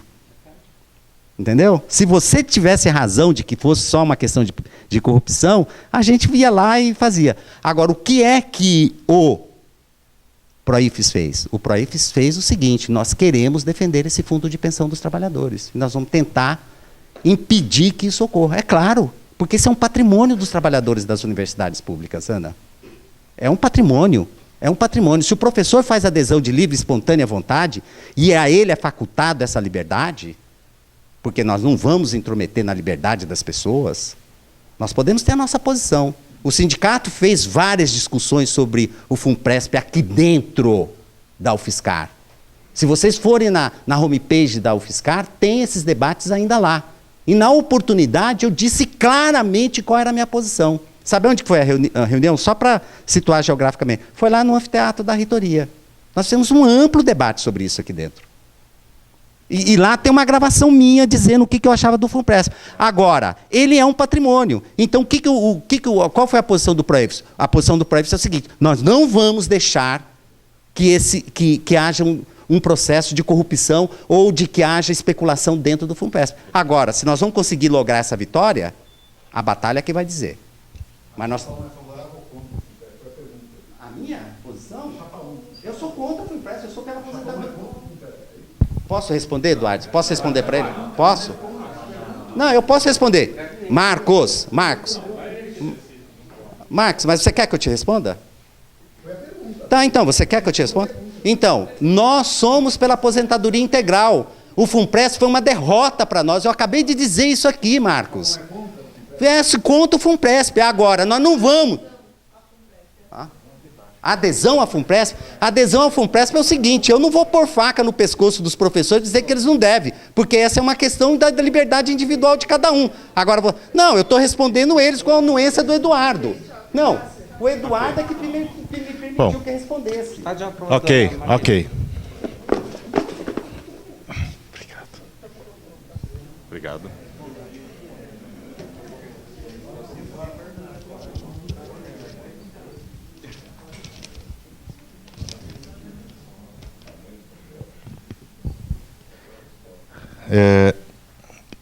Professor Roberto Giordano.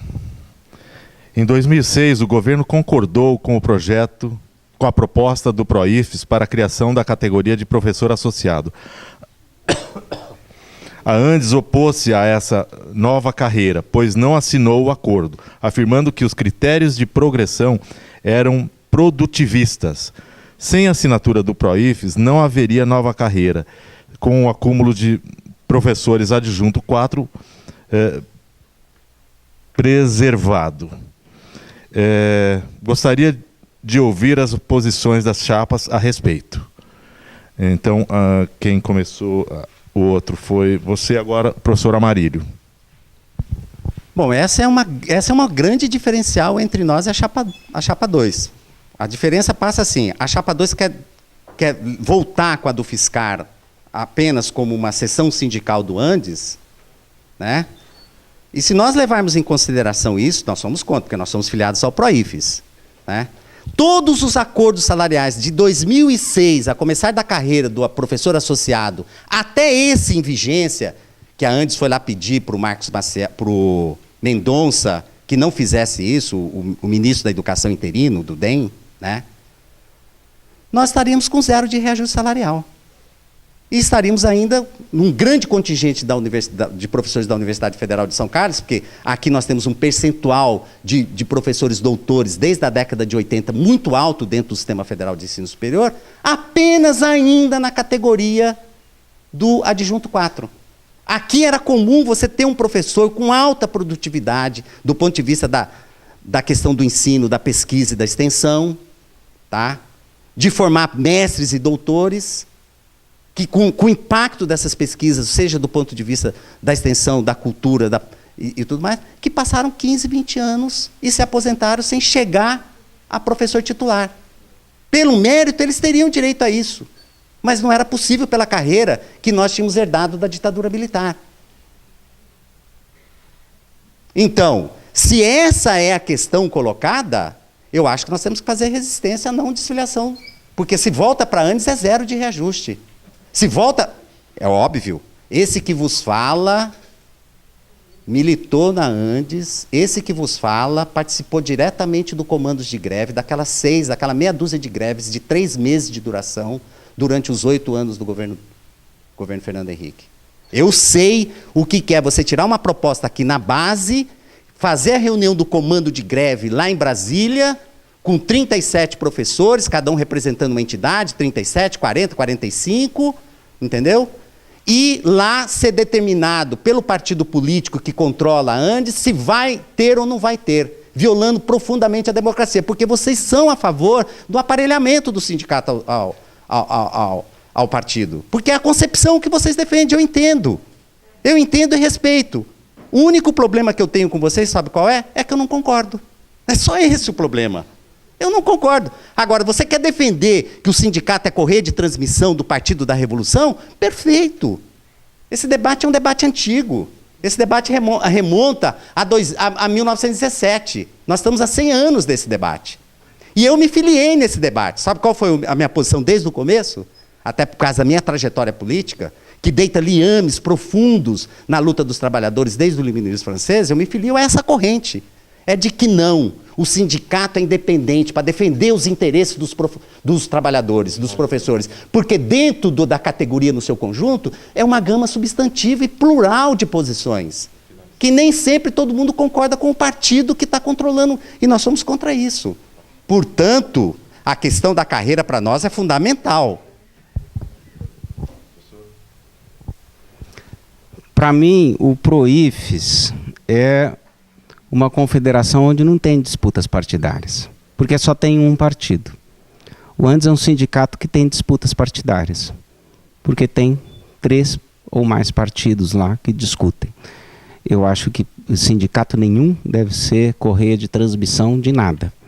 E acho que se o PROIFES ainda fosse correia de transmissão do PT, seria melhor do que fosse do governo.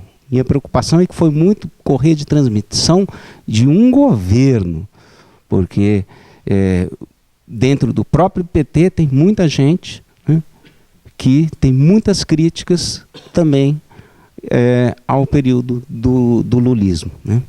Eu acho interessante a pergunta do Giordano, agradeço a sua pergunta, né. O Giordano é um dos nomes que está aí já junto ao grupo faz tempo, né, está agora na chapa como representante, não sei se você foi do Conselho Fiscal também nas últimas vezes, agora está na chapa, mas eu vou puxar uma coisa da sua formulação, Roberto. Você fala assim, o governo concordou. A Andes, que não existe, porque é o Andes, ou sindicato, a Andes não existe, não, porque uma das questões era os critérios produtivistas. Eu concordo com a análise do Andes, né? Mas não é o Andes que aponta isso. É a base de professores, né, que constroem as teses dentro do Andes, nos seus congressos, etc., com ampla consulta e participação democrática. Né? Que todo sindicato tem problema? Tem. Eu não sou filiado ao Andes. Quem teve a história dentro do Andes foram vocês, que são sindicalistas profissionais. Eu sou só um professor que estou concorrendo aqui a uma eleição, porque sou um sujeito político. E acho que nós temos que ter um sindicato que vença o assistencialismo e a visão burocrática, e acho que tem uma postura antidemocrática. Então, veja bem, o governo concordou. Bom, o governo concordou, tá bom. O Andes, que representa a base dos professores, não. Então o Andes está errado, quem está certo é o governo. Havia aí um fórum privilegiado de discussão no governo. Esse governo se desmonta, a gente não tem garantia nenhuma que o Temer vai cumprir os acordos. Então vocês vão lá falar com a Maria Helena, né? Castro, né? Vão lá, aquela que gosta de cobrar mensalidade de universidade pública, né? Vão lá negociar com a Maria Helena. Né? Isso tem que ser dito. Isso tem que ser conhecido. Então, acho que sim, são critérios produtivistas. E a carreira, a nossa proposta, né, de carreira, sim, tinha a ver com as bases.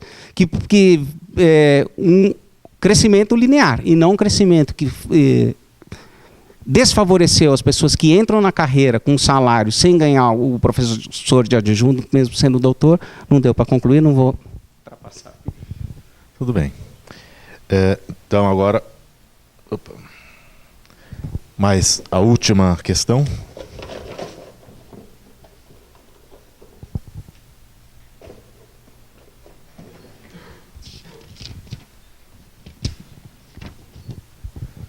Professor Marcos de Sorocaba.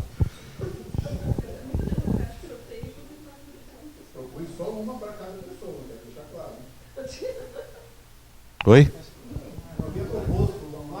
Sim, não tem problema. Vai ter que ser respondido pelos dois, não tem problema. Da atual diretoria, 2 dos seus membros assumiram cargos na gestão da universidade, FAI e direção do campus de Sorocaba. Como as chapas manterão sua autonomia e independência da gestão e governos caso eleitas? Professor Eduardo. Bom, a chapa deles não vai manter. Acho que vão instalar um telefone vermelho para ficar mais fácil, né? Mas talvez essa coisa de telefone vermelho é coisa da lenda do passado, né? Talvez instale um telefone azul, porque a cor vermelha já não está mais na moda para o sindicato. A moda do sindicato aqui é o FUNPRESP.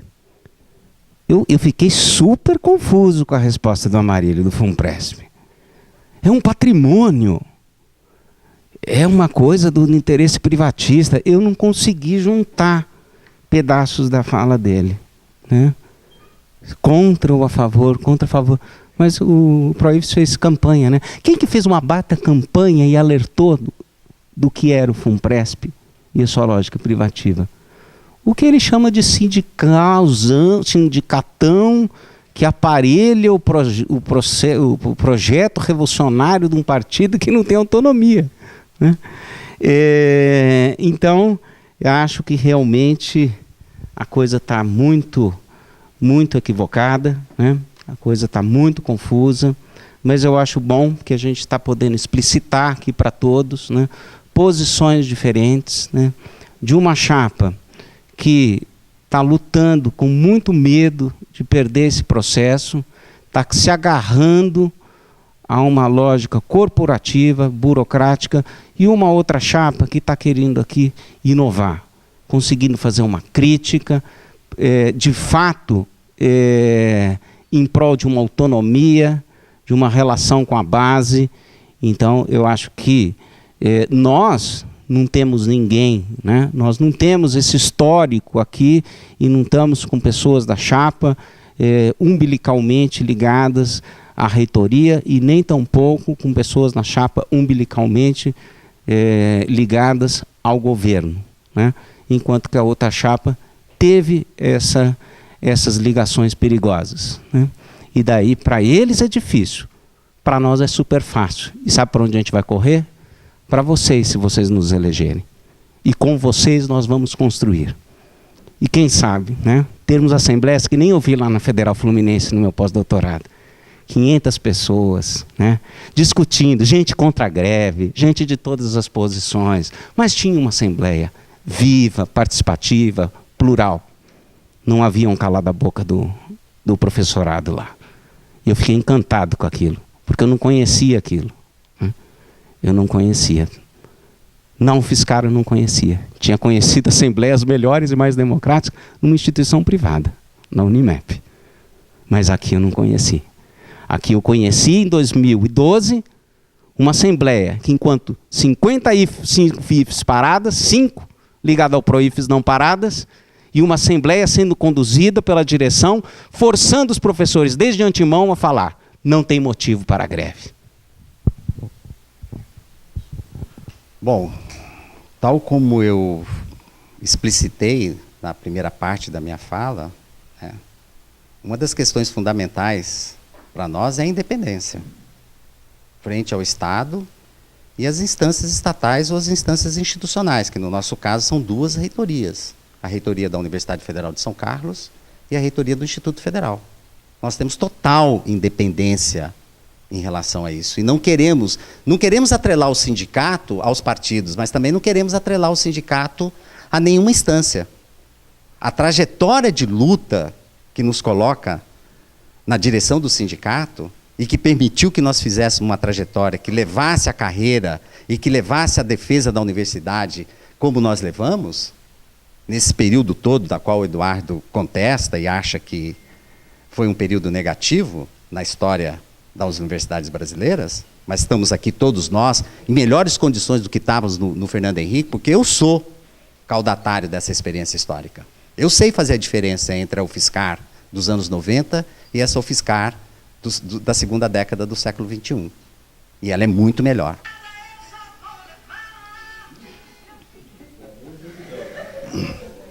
Mas tudo bem. Eu sei fazer essa distinção. E a distinção, por exemplo, está nessa plateia. E um traço dessa plateia, sabe qual é? Os professores novos. Sabe como que o meu departamento ficou na década de 90? Nós ficamos com 6 professores. Sabe quantos professores na época era essa categoria de substitutos nós tínhamos? Nós tínhamos 8. Porque não tinha concurso. Eu sei fazer essa diferença. Sabe quantos professores tem meu departamento hoje efetivos? 22. Uma coisa que eu acho ruim de dividir a institucionalidade do meu departamento com meus colegas é de que eu tenho, por estar num sistema muito antigo, a aposentadoria integral e muitos deles não têm. Por conta dessa coisa do FUNPRESP, por conta das reformas da Previdência que vêm desde os governos do PSDB e do próprio PT. A posição da UFSCar é clássica. Ainda quando estávamos na Andes, se vocês forem pegar os anais da Andes, vocês vão encontrar a posição fazendo análise minuciosa dos impactos negativos e brutais que a reforma de 2003, feita pelo governo Lula, traria para a nossa categoria. Basta pegar, eu dou até a pista para vocês, foi o CONAD de Vitória. O CONAD de Vitória de 2003. Pega lá a peça. Sabe quem assina aquele documento? Eu e o Gil, que éramos os delegados da UFSCar. Eu recomendo, pegam aquele documento e leiam, para vocês verem a luta e a trajetória de luta nossa. Então eu acho muito ruim isso. Isso era uma questão fundamental na nossa carreira. Mas a gente tem feito a luta contra as reformas da Previdência, contra, inclusive, as reformas que foram implementadas pelo governo Lula, pelos governos do PT. Se vocês têm dúvida disso, eu proponho ler os documentos da Andes enquanto estávamos lá e ler os documentos quando agora, de todas as reformas. Portanto, nós somos independentes. Professor Eduardo? Não. Terminou. Tá, ok. Desculpa. Calma. Agora nós vamos para... É o professor Eduardo, na realidade, para o último bloco. Eu tinha acabado de comentar com ele. Não é para pergunta, mas é para fazer o quarto bloco. É um sumário de 5 minutos para cada uma das chapas. Professor Eduardo inicialmente e depois o professor Amarílio. Acho que a gente tem que lembrar que a UFSCar não é São Carlos, né? A UFSCar também é Lagoa do Sino, a UFSCar é Sorocaba, e as coisas se dão de uma forma distinta, né?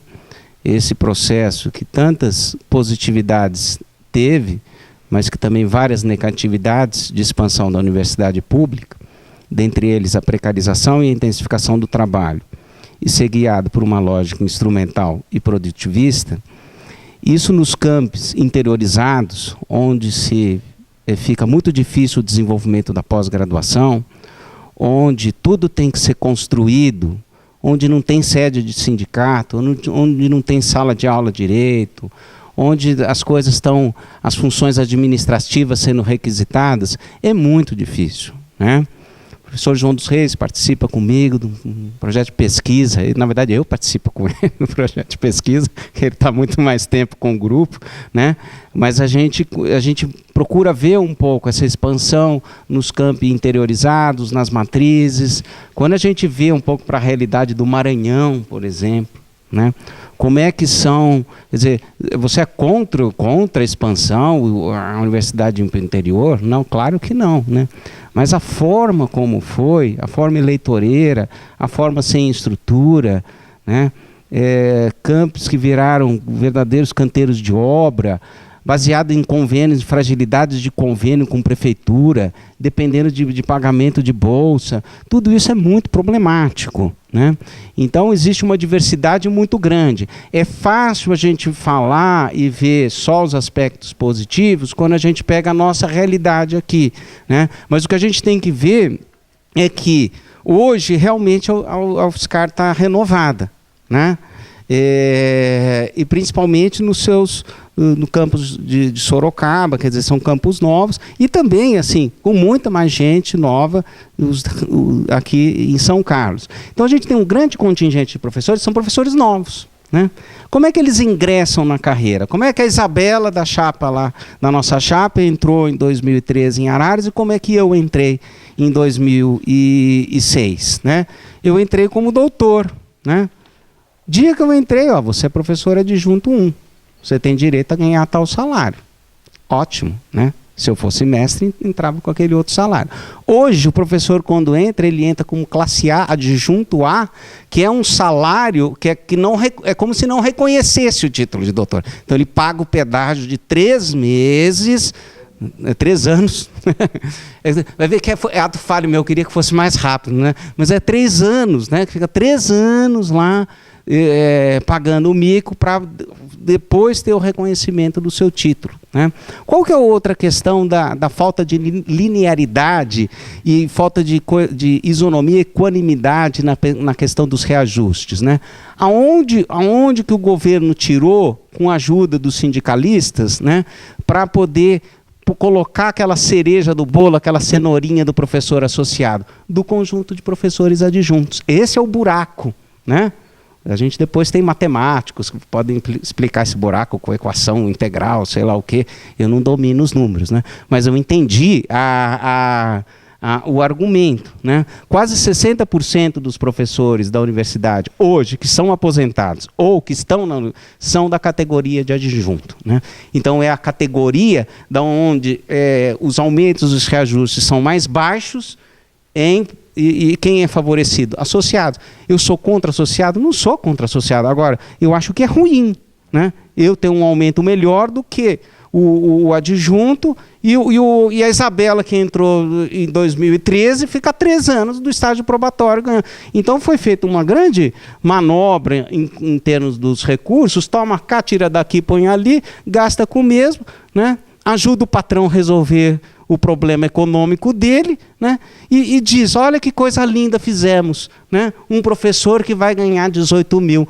E que garantia temos se não teve respaldo dos professores? Foi um acordo feito negociata com o governo Lula, rodou o governo Lula, isso aí não tem consistência. Agora, se fosse uma luta vinda das greves com respaldo, mesmo caindo Lula, a gente teria mais força. Mas não foi o caso. Então, 4 minutos 52, 55. Muito obrigado pela atenção de todos. Votem Chapa 2.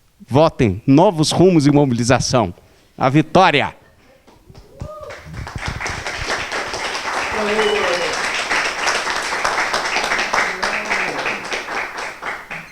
Caríssimos colegas, queria me despedir desse debate, fazer uma referência explícita ao Eduardo, né, das nossas interlocuções e das explicitações das nossas divergências, que não são poucas, né. Queria agradecer o Nivaldo pela paciência de conduzir esses debates, nem sempre compreendidos e questionados, né.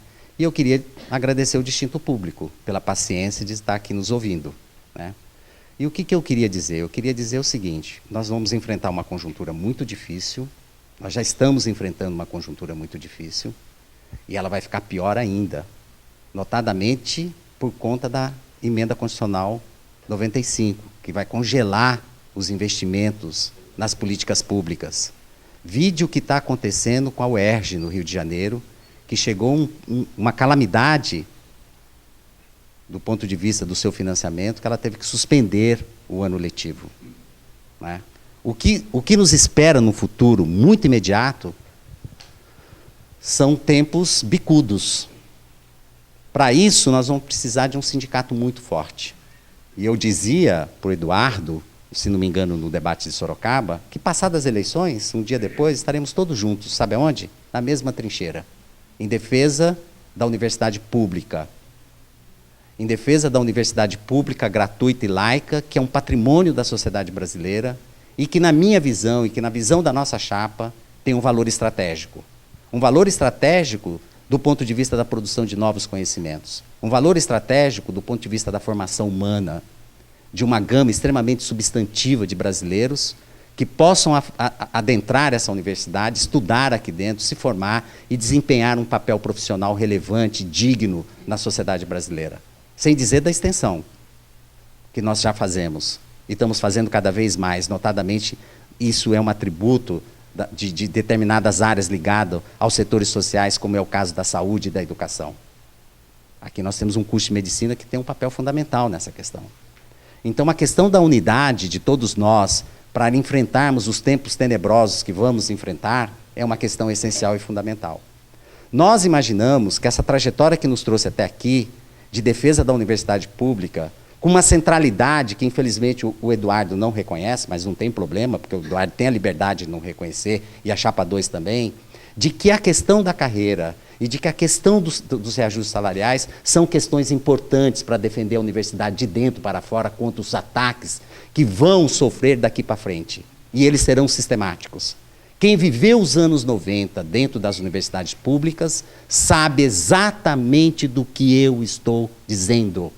Nós passamos aqui dentro a pão e água. Nós passamos tempos tenebrosos. E nós existimos porque nós tínhamos uma carreira. Nós existimos e essa carreira tinha uma aposentadoria que me dava integralidade. Portanto, Eduardo, você duvida de que esse acordo vai ser cumprido. Esse acordo foi cumprido agora, no mês de agosto. Agora, no salário de setembro, vocês vão ter o primeiro reajuste da reestruturação da carreira. Isso que o Eduardo falou sobre os adjuntos não é verdade. Porque se você for comparar os percentuais de aumento dos STEPs no interior de todas as categorias, o adjunto 4 é o que tem o maior aumento. E aqui nós temos adjuntos 4, aqui nessa plenária. E eles vão ver isso. Portanto, vão contrariar essa tese que o Eduardo defendeu aqui dentro, de que os adjuntos saíram prejudicados. Isso não é verdade, Eduardo. Ainda bem que você reconheceu que você tem dificuldade de fazer as leituras dos números, porque vamos pôr isso para os matemáticos. Mas eu diria que não precisa para os matemáticos. Basta os professores abrirem os seus olerites e eles vão perceber a mudança do salário que aconteceu. Isso vai permitir que a gente faça a luta pela defesa da universidade pública. Eu digo isso porque vivi os anos 90. Então, essa é uma questão. A outra questão é o seguinte, Eduardo. Nós não aceitamos a partidarização do sindicato. Nós não aceitamos a redução do sindicato a um aparelho, a uma correia de transmissão de um determinado partido com o seu programa. A defesa que nós fazemos da democracia é pela base. E a base para nós, Eduardo, vocês, claro, na Assembleia e nas consultas, da qual vocês são contra as consultas. Essa é uma questão fundamental. Vocês são contra o voto eletrônico, nós somos a favor. Vocês são pela redução de uma única urna para todos os professores votarem. Nós somos a favor de 8 urnas para que todos os professores possam votar. Eu fico pensando, por que dessa redução das urnas? Seria uma orientação de que reduzir a participação dos professores para tomar, como se faz nas assembleias, nos assembleísmos, que levam 7 horas para só uma meia dúzia decidir? É isso? Essa que é a questão. Então, eu agradeço a paciência de todos vocês e foi um prazer incomensurável participar desses debates do nosso sindicato. Um sindicato que eu reputo como um dos mais importantes sindicatos do Brasil no sistema federal. Bem. Bom, eu agradeço a presença de todos. Eu considero que... Pessoal, eu considero que... Eu estou ainda finalizando. Parece os aluninhos que estão loucos para sair da sala de aula, né? Bom, eu considero que a gente conseguiu o intuito, que era fazer um debate e colocar as posições das chapas. Eu acho que isso é muito importante. É um momento de disputa, é importante essa disputa. A gente considera que tudo isso faz parte do processo democrático. E, de forma geral, acho que ocorreu tudo de forma muito respeitosa, de maneira mais ampla. Tem um embate ou outro mais ríspido e tal, mas sempre acabou acontecendo de maneira bastante respeitosa e tranquila. Então eu agradeço a presença de todos e que façamos nosso direito ao voto logo que for a data. Então, parabéns a todos nós. Obrigado.